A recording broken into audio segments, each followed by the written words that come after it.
네, 최근에 국민권익위원회가 국회의원들이 피감기관의 지원을 받아서 해외로 출장을 다녀온 사실을 밝혔는데요.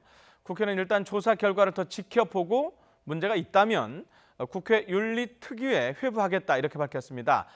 하지만 윤리특위 또한 결국 같은 국회의원들이어서 제대로 된 조치가 나올 수 있을지 우려의 목소리가 나오고 있습니다. 국회 연결해 보도록 하겠습니다. 박광렬 기자. 네, 국회입니다.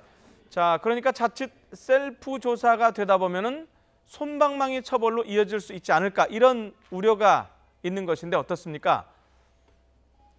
네, 일단 국회는 비용을 지원한 피감기관의 자체 조사를 지켜보겠다는 입장입니다.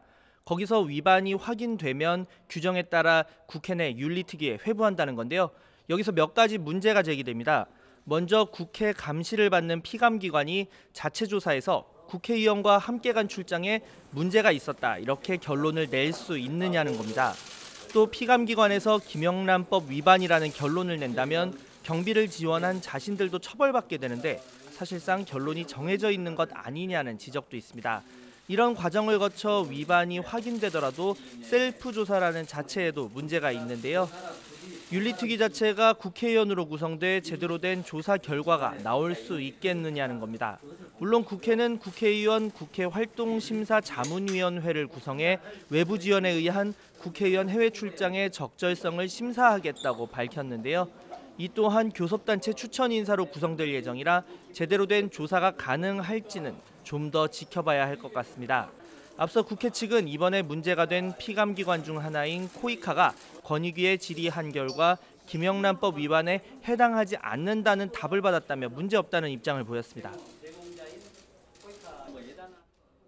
해도 됩니까? 라고 질의를 했어요. 근데 거기서 권익위가 코이카로 봐서는 충분히 해도 된다라고 해석할 만한 답변을 보내왔어요.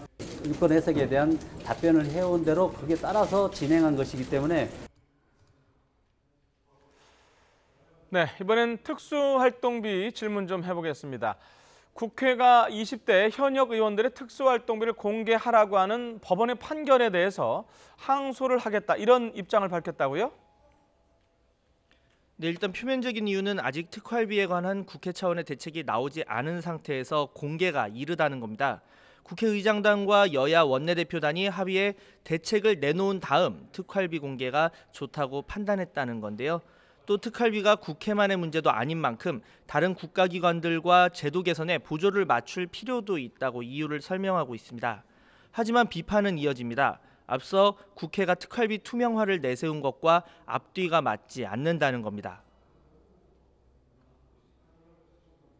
대명청지에 깜깜한 돈이라든지 깜깜이 돈이라든지 쌈짓돈이라는 말 자체가 나는 이게 있어서는 안 되고 절대 있어서는 안 된다고 저는 생각합니다.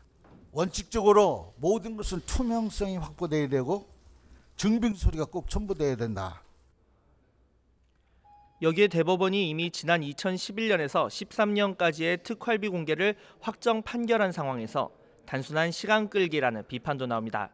이번에 법원이 판결한 공개 대상이 지난 2016년 하반기 특활비, 즉 현역 의원들의 특활비 내역이다 보니 더 조심스러운 것이 아니냐는 지적도 있는데요.